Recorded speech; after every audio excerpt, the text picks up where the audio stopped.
They also are a, frankly, disgrace to our nation, those justices.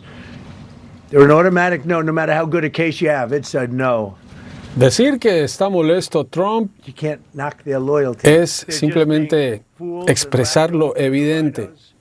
Esto porque la Corte Suprema de Justicia determinó que su método para imponer aranceles es ilegal. La Corte Suprema, en un fallo de 6 a favor y 3 en contra, dijo que la ley que utilizó Trump para imponer aranceles no le permite hacerlo y que hay una separación clara entre el Ejecutivo, es decir, el poder de la presidencia, y el Legislativo, el Congreso, que es el que tiene, según la Constitución, la autoridad para imponer aranceles, no el presidente y no como le parezca que deben ocurrir. Eso se dio este viernes, un viernes que tiene a Trump indignado atacando a la Corte. Y esto es realmente decepcionante. Siento vergüenza de algunos miembros del Supremo por no haber tenido el valor de hacer lo correcto para nuestro país. Quisiera agradecer y felicitar a los jueces Kavanaugh, Thomas y Alito por su sabiduría y amor por nuestro país. Veamos cómo se dio este fallo de la Corte Suprema, que fue redactado por el presidente del Tribunal Supremo, John Roberts. Lo acompañaron los magistrados designados por Trump, Neil Gorsuch y Coney Barrett, y también las juezas designadas por presidentes demócratas, Elena Kagan, Sonia Sotomayor y Ketanji Jackson. Son 6 a favor y 3 en contra. Quienes estuvieron en desacuerdo fueron los magistrados conservadores Clarence Thomas y Samuel Alito y Brett Kavanaugh, el tercer juez designado por Trump. Veamos qué fue lo que dijo el magistrado Roberts en su fallo. Dice: el presidente invoca la facultad extraordinaria de imponer unilateralmente aranceles de monto, duración y alcance ilimitados. En vista de la amplitud, la historia y el contexto constitucional de dicha facultad, debe identificar una autorización clara del Congreso para ejercerla. Es decir, el poder es del Congreso, no del presidente, y la ley que utilizó no corresponde a lo que ha actuado. Lo que hizo fue ilegal. El magistrado Kavanaugh, en cambio, está en desacuerdo con la mayoría. Dice: en esencia, el tribunal concluye hoy que el presidente incumplió con los requisitos legales al basarse en la Ley de Poderes Económicos de Emergencia Internacional en lugar de otra ley para imponer estos aranceles. Eso fue lo que determinó el Tribunal Supremo, que Trump utilizó una ley que no le da la autoridad para imponer aranceles. Pero sigamos escuchando, viendo la reacción. ¿Qué dicen los estadounidenses ante los aranceles que impuso Trump? El 32% considera que son buenos para la economía, pero el 58% considera que son malos. Esta es una encuesta, ven ustedes, del mes de enero. Y es que el impacto de estos aranceles que pagan los importadores y que traslada el costo a los consumidores se siente en el bolsillo de los estadounidenses. Sigamos con más información sobre los productos más afectados por los aranceles, lo que importan los empresarios en Estados Unidos y cómo le han trasladado el costo a quienes compran. En los juguetes el aumento es de 0,5%, en los muebles y camas de más del 4%, en las herramientas de trabajo del 6%, en los productos de cocina, en los productos para los utensilios, más del 13%, en equipos de sonido y tecnología más del 14%, el café diario, más del 18% de incremento, y normalmente cuando un precio sube, difícilmente vuelve a bajar. O sea que si usted está en Estados Unidos y pagó aranceles, no se haga ilusiones de que le devuelvan el dinero. Se estima que los aranceles recaudados por Estados Unidos en 2025 fluctúan entre 134.000 millones y 200.000 millones de dólares. Trump ha dicho que esto va a resolver los problemas de la economía estadounidense, pero como ven ustedes, es apenas un 2,8% de lo que gasta el gobierno cada año. El gobierno el año pasado gastó 7 billones de dólares en inglés, trillones en inglés, y tiene un déficit, es decir, que gasta más de lo que recibe, de 1,8 billones de dólares en español, trillones en inglés. Sigamos escuchando a Trump asegurando que los magistrados que no decidieron a su favor son desleales. Es realmente una vergüenza para nuestro país esos jueces. Independientemente de lo que sea, ellos se oponen. Una cuestión es la lealtad a personas poderosas. Siempre se han sido políticamente correctos y eso ha pasado frecuentemente antes, miembros de ese tribunal, y pasó muchísimo con este tribunal. ¡Qué vergüenza! Tiene que ver con la votación en particular. El hecho de que siempre votan a favor de la izquierda radical. No son leales ni patriotas para con nuestra Constitución. Esto está guiado por movimientos políticos y otros intereses. Son pequeños movimientos, menores de lo que se piensan. Con todo el fraude que se ha hecho. Pero estas personas realmente son ignorantes, hacen mucho ruido. Y los ministros, los jueces tienen miedo a esto. No quieren hacer lo correcto porque tienen miedo. Ahora, lo que dice la Corte Suprema es, existe el Congreso, existe la presidencia. El poder del Congreso es del Congreso, el de la presidencia, el de la presidencia. El presidente no tiene poder ilimitado, que es lo que él parece interpretar. Pero ya Trump anunció cómo piensa compensar por la decisión de la Corte que determinó que no puede cobrar aranceles como lo ha estado haciendo hasta ahora. Así que a partir de ahora mismo, los aranceles, de acuerdo con la sección 232, de la ley, que existen esas secciones en la ley, vamos a implantar por completo y ponerlo en vigor inmediatamente. Vamos a imponer un 10% de aranceles de acuerdo con la sección 122, además de los aranceles que ya se están cobrando. Y vamos a implantar la sección 301 y otros estudios serán realizados para proteger a nuestro país contra las empresas de otros países y esos mismos países. Muchas gracias por la atención a este asunto.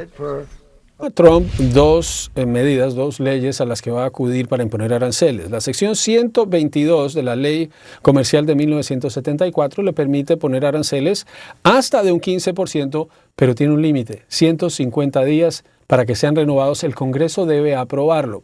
105 días será dentro de 5 meses, en plena campaña electoral para las elecciones intermedias, y Trump con una mayoría muy estrecha en Cámara y una un poco mayor, pero tampoco absoluta, en Senado. También habló de la sección 301 de esa misma ley que le permite al gobierno imponer este tipo de aranceles cuando determina que otros países están violando ciertas prácticas comerciales. También están revisando el proceso para ver si pueden volver a lo que tenían. Pero la realidad es que los aranceles de Trump, que eran la bandera de su mandato, no van más porque son ilegales de acuerdo con la Corte Suprema. Vamos a la reacción internacional, nos vamos hasta México. Está mi colega Gabriela Frías. Gabriela, bienvenida a esta primera de 3 horas de Directo USA hoy. Primero, no se anticipaba que llegara hoy. La Corte Suprema tenía decisiones hoy, el martes que era el Estado de la Unión, el miércoles, el último día. Hoy sorpresivamente le dice a Trump que no y la reacción de Trump es virulenta. Aquí, ¿cómo ves? Los mercados en Estados Unidos no han reaccionado de manera negativa, siguen en terreno, cerraron en terreno positivo y ahora esperan las siguientes medidas de Trump. Es que es eso, Juan Carlos, muy buenas tardes, un gusto saludarte.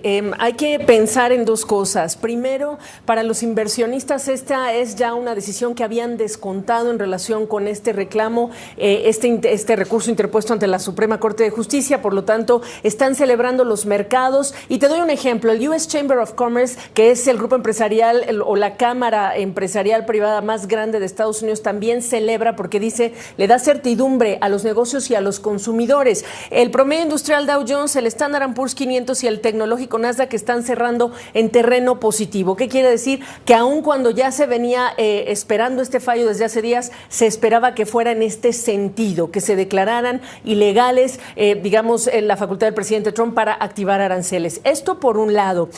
Por otro lado, también hay que matizar, Juan Carlos, porque, por ejemplo, el Budget Lab de la Universidad de Yale nos dice que aún sin estos aranceles, la tarifa o el arancel promedio que se estaría pagando sería de 9,1%. Es decir, no regresamos al pasado previo a Trump, estamos regresando a reducir desde 16,9% este arancel a 9,1% de lo que tienen que pagar los estadounidenses. Y por último, y regreso la comunicación contigo, Juan Carlos, lo que viene por lo pronto en este momento es un tsunami de dudas, de caos, porque es un nuevo cambio de reglas que gobiernos, países, empresarios necesitan claridad. ¿Quién sí lo va a pagar? ¿Quién no lo va a pagar? ¿Lo pagará los países que tienen acuerdos comerciales con Estados Unidos? ¿Qué pasa con México? ¿Qué pasa con Canadá? Estados Unidos y Europa, que estaban negociando un acuerdo comercial. Así que hay todavía para el fin de semana mucho que esperar de la Casa Blanca, de la administración Trump, en relación con eso, que son los puntos específicos. Y tal vez el mensaje, tanto dentro de Estados Unidos como a nivel internacional, es que Trump no es tan poderoso como él cree, que no tiene la autoridad que él cree, y que hay una Corte Suprema que, aunque tiene una mayoría conservadora, está dispuesta a enfrentársele. Y aquí creo que, Gabriela, para quienes nos ven, especialmente en Estados Unidos, si pagaron más por un producto por los aranceles y ese dinero es devuelto, no se lo van a devolver a ellos. Exactamente, eso es importantísimo, no se los van a devolver a ellos, pero lo que sí ya adelantó el presidente Trump es que esto va a ser una cuestión de litigios y se está hablando de al menos 170,000 millones de dólares que estarían centenares de empresas buscando como reembolsos. Así que esta es otra interrogante y tú sabes que para las empresas hacer negocios necesita existir para ello pues certidumbre, y esto es, digamos que un factor que se va a quedar ahí en el ambiente, y efectivamente si es a base de litigios también no genera mucha certidumbre. Pero además, Juan Carlos, en este ambiente electoral, este cambio de reglas, cuando el nombre del juego es affordability, que nos alcance el dinero para comprar lo que sea, también es importante entender cómo esto va a presionar a la Casa Blanca para que el consumidor perciba esto como una victoria y no solo una victoria de la Casa Blanca. La Reserva Federal de Nueva York presentó un estudio hace unos días que dice que el 90% de esos aranceles lo pagan los consumidores, y Kevin Hassett, asesor de Trump, dijo que deberían ser sancionados porque esa información es cierta. Otros estudios van en la misma línea, pero hablemos del principal socio comercial de Estados Unidos, es México. Aquí Trump pierde una herramienta que es el poder hacer con aranceles lo que le parezca, porque tiene que ir a esta ley de 1974, la ley de comercio. Pero ¿cómo está reaccionando México ante el hecho de que Trump se está quedando sin el garrote? Mira, esto es muy importante porque por un lado hemos hablado mucho de la cautela con la que a veces reacciona el gobierno mexicano, y en este momento me parece muy oportuno que se mantenga la cautela. Antes de conocerse la reacción del presidente Donald Trump, durante la conferencia de prensa de la presidenta Sheinbaum, la de todos los días, esta conferencia, ahí se le preguntó a la presidenta dijo vamos a esperar, hay que esperar, insistió. Después salió el secretario de Economía, Marcelo Ebrard, a hablar respecto de ello. Tenemos, me parece, el sonido, así que lo vamos a compartir para que lo escuchen todos. Hace un año estábamos ante el tema de 25% a todas nuestras exportaciones. Y hoy en día, pues ya ven, la mayor parte de nuestras exportaciones no tiene esas cargas. No sé en qué vaya a acabar ahora el fallo de la Suprema Corte en Estados Unidos, que da por tierra con aranceles fundamentados en una disposición legal que tiene que ver con emergencia, poderes de emergencia. En el caso de México, solo algunas de las medidas arancelarias tienen que ver con esa disposición legal, hay otras que no. No me voy a extender en tecnicismos, pero les diría yo que en esencia el pronóstico que tenemos este año es salir avantes por la fuerza que tiene el comercio de los dos países. Es una parte sustantiva de la economía de Estados Unidos. El 12% del Producto Interno Bruto de Estados Unidos está relacionado con lo que sucede en nuestro comercio, 12%. Bueno, lo que hizo la Suprema Corte de Justicia por México es que le retiran ese 25% general a México, el 35% de arancel que tenía Canadá y los aranceles recíprocos que tú ya decías muy bien cuando se anunciaron en abril. Esto es una buena noticia. Ahora, lo que viene es saber si es que México y Canadá también van a estar dentro del grupo de países que van a tener que pagar ese 10% de arancel extra. Y esto es muy importante, Juan Carlos, porque por un lado, México vis-a-vis otros países hasta el día de hoy se veía con cierta ventaja para lo que es la relocalización de negocios, de inversiones, el nearshoring. Si México y Canadá son incluidos con ese arancel del 10%, esa ventaja se perdería. Entonces, el gobierno mexicano tendríamos que escuchar del gobierno mexicano que pronto va a hablar con la administración Trump, a menos que esta tarde el presidente Trump sea muy específico en su red Truth Social o en lo que va a firmar esta tarde para decirnos qué países sí entran dentro de ese arancel del 10% y qué países no. Por otro lado, Juan Carlos, estamos a las puertas ya del 1 de julio, cuando ya los 3 países, México, Canadá y Estados Unidos, se van a sentar para decidir si por 10 años se extiende el USMCA, el acuerdo comercial de estos 3 países renegociado en la primera presidencia de Donald Trump, o si se van a hacer revisiones anuales. La gran pregunta para muchos empresarios es ¿cuánto presiona esta fecha del 1 de julio, la decisión del fallo de la Suprema Corte y cuánto el presidente Trump va a cambiar, digamos, las reglas de ese juego, si es que efectivamente va a querer hacer un año y cada año hacer estas revisiones, lo cual genera muchísima incertidumbre, o si se va a se va a inclinar por 10 años de USMCA. La presidenta de México habló del tema el día de hoy y lo que dice es: las economías de México y Estados Unidos están muy integradas, tenemos que defender el acuerdo comercial, el USMCA, pero después de lo que pasó en la Corte Suprema y de la reacción del presidente Trump, Juan Carlos, pues yo creo que lo que debe dominar es la cautela por el momento.